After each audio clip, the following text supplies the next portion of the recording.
오늘 저는 나는 진짜로 믿는가? 그런 제목으로 네 번째 하나님의 말씀을 전하려고 합니다. 나는 정말로 기도의 능력을 믿고 있는가? 진짜로.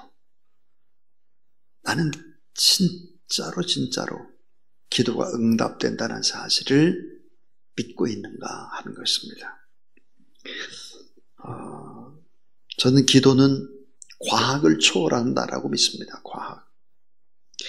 기도는 수학을 초월하고 이 세상 그 어떤 것도 초월하는 것이죠. 기도는 뭘까? 기도는 하나님이 주시는 가장 큰 복입니다. 기도하면 하나님이 일을 하시기 때문이죠. 기도하는 그 사람은 그 자체가 복덩어리입니다. 그 사람 자체가 복덩어리예요. 기도하는 사람 때문에 주변에 많은 사람들이 살아나기 때문이죠. 자, 반드시 기도가 응답되기 때문에 기도는 복인 거예요, 복. 또 하나, 기도를 통해서 하나님의 뜻이 이루어지기 때문에 기도는 가장 큰 복이에요. 최고의 복입니다.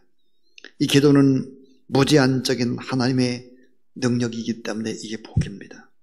기도는 절대적인 능력이면서 무제한적인 복입니다.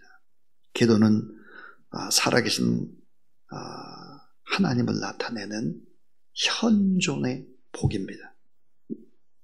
또 이 기도는 사단의 유혹을 물리치는 그런 가장 강력한 무기이기 때문에 기도는 복입니다.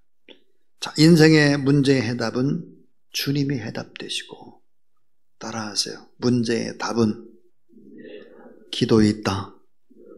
그렇습니다. 그래서 무엇이든지 조건 없이 하나님 앞에 간절히 기도해야 합니다.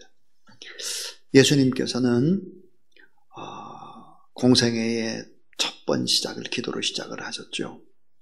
그리고 예수님이 마태복음이라든지 또 누가복음이나 또 마가복음, 요한복음에 보면 앞부분에는 골방에 가서 조용히 기도하라 그렇게 말씀하시는데, 복음서의 뒷부분으로 갈수록 하나님 앞에 무엇이든지 기도하라. 무엇이든지 다 뜨겁게 간절히 기도하라라고 하는 것을 부탁하고 있습니다. 성경구절 가운데 5개의 성경구절이 참 중요합니다. 5개. 그 하나가 뭐냐면 마태복음 16장 19절입니다.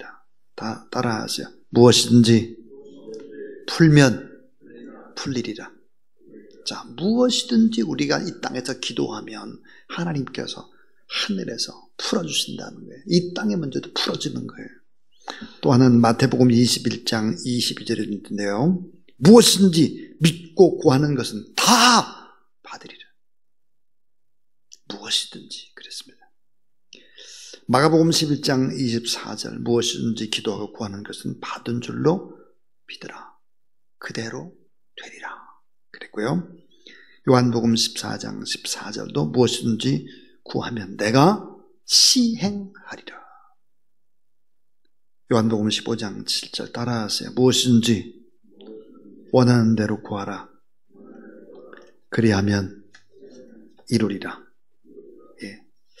조건 없이 무엇이든지 기도하라는 거예요. 무엇이든지. 말도 안 되는 것 같은 것 같아도 기도하라. 계속 기도하다 보면 어때요? 문제가 정리가 되기 시작을 해요. 이건 하면 안 되겠네. 정리가 되는 거죠. 이 기도라는 것은 그래서 참 놀라운 것입니다.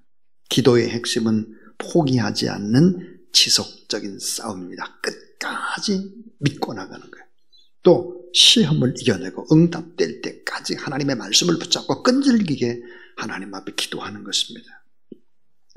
자, 따라서 기도는 운명을 바꾸는 축복이다. 기도하면 운명이 바뀌어요. 히스기야의 운명이 바뀌잖아요.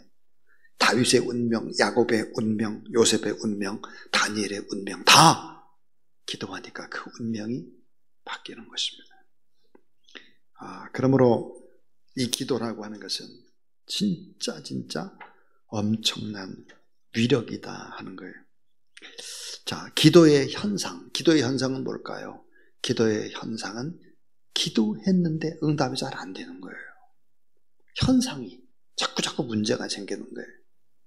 그런데 본질은 뭘까요? 반드시 응답된다는 거예요. 기도하고 나서 보면 잘 안 되는 것 같은데 시간 지나면 반드시 응답된다. 아까 제가 그랬어요. 기도는 과학을 초월한다. 믿으시기 바랍니다. 기도는 과학을 초월해요. 왜 과학을 초월할까요? 놀랍게도 기도를 하게 되면요, 기도한 것 하나만 돌아오는 거예요. 과학이에요. 근데 뒤에 어때요? 너무나 보너스가 많아요. 자, 지혜 하나를 다윗이 구하잖아요. 예. 그럼 지혜를 구하면 지혜가 딱 응답되는 게 과학이에요. 근데 지혜만 온 게 아니죠. 부귀 영화는 덤으로 달라붙어요. 그러니까 과학을 초월하는 거예요. 그래서 우리가 하나님 앞에 꼭 세 가지를 해야 합니다. 그 하나가 뭘까? 따라하세요. 기도를 포기하지 말라. 예, 기도를 포기하지 말라. 오늘 본문의 모세는 하나님의 말씀을 듣고 순종해서 바로게 가서 이스라엘 백성들을 출애굽시켜라 이렇게 명령을 합니다. 그런데 어때요? 바로가 꿈쩍하지도 않아요. 모세는 바로가 순종하리라고 생각을 했습니다. 그런데 오히려 이스라엘 백성들을 더욱더욱 고되게 힘들게 막 착취하기 시작을 합니다. 이 소식을 들은 이스라엘 백성들은 모세를 원망하죠. 이때 모세가 하나님께 기도합니다. 어떻게 기도할까요? 주여, 어째 이 백성이 학대를 당하게 하셨나이까? 왜 백성을 구원하지 아니하셨나이까? 하나님께서 대답하십니다. 내가 바로에게 하는 일을 내가 보리라. 오늘 출애굽기 6장 1절입니다. 내가 볼 거야. 지금은 막 이렇게 너희 백성이 많이 힘들거렸고 착취당하고 고문에 가까운 일들을 하지만 그러나 하나님이 일을 하실 것이다. 그러니까 기도하다가 실망하는 적이 있다는 거예요. 현실은 더 어려워질 때가 있다는 거예요. 모세처럼 하나님을 원망하거나 기도를 포기할 때가 있다는 거예요. 그런데 끝까지 기도하라. 끝까지 낙심하지 말라는 거예요. 자, 현상은 힘들고 고통스럽지만 출애굽은 이루어지는 것입니다. 출애굽기 5장 22절 모세가 여호와께 돌아와서 아뢰되 주여 어찌하여 이 백성이 학대를 당하게 하셨나이까? 어찌하여 나를 보내셨나이까? 모세는 바로의 반응에 실망하면서도 여전히 하나님의 뜻을 구하고 있습니다. 자, 두 번째로 중요한 거예요. 기도하면서 두 번째로 중요한 거는 주님의 음성을 들어야 합니다. 기도를 포기하지 않아야 합니다. 주의 음성을 들어야 합니다 하는 거예요. 오늘 보세요. 출애굽기 6장 1절에 주의 음성이 들립니다. 여호와께서 모세에게 이르시되 말씀하시되 이 말이에요. 이제 내가 바로에게 하는 일을 내가 보리라. 강한 손으로 말미암아 바로가 그들을 내보내리라. 강한 손으로 말미암아 바로가 그들을 그의 땅에서 쫓아내리라 그랬습니다. 반드시 주님이 응답하신다. 그런 음성을 들은 거예요. 이 음성을 들으니까 어때요? 포기치 않고 더 하나님 앞에 기도하게 되는 거죠. 자, 영적인 실력, 그건 뭘까요? 주의 음성을 듣는 것입니다.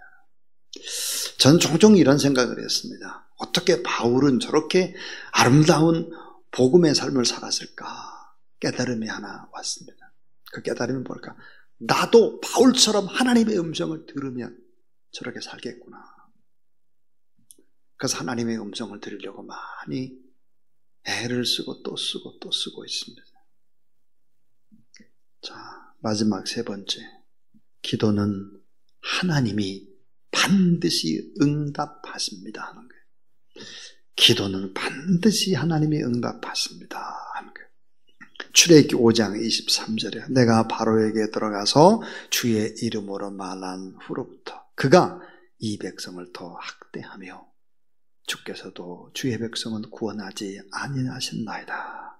모세는 바로가 이스라엘 백성들을 더욱더 학대한 것을 보면서 하나님께서 왜 구원해내지 않는가 하고 하나님 앞에 또 때를 쓰고 기도한 것이죠. 기도의 응답 하나님께서 하신다 하는 거죠. 기도 응답 반드시 이루어진다. 절망스러운 때, 가장 밤이 깊었을 때, 가장 어두울 때는 곧 새벽이 올 그때죠. 그러니까 낙심하지 말고 기도의 현상도 보지만 기도의 본질을 볼 수 있어야 한다 하는 것입니다. 기도를 길게 한 분들의 고백이 있습니다. 그 고백들이 뭘까? 기도는 정말 반드시 응답되더라. 그리고 더 좋게 응답되더라. 내가 생각하지 않은 것도 훨씬 더 덤으로 주더라. 이런 고백들을 하게 됩니다. 저도 요즘 그런 생각들을 참 많이 합니다. 참 하나님께서 너무너무 아름답게 이렇게 하시는구나.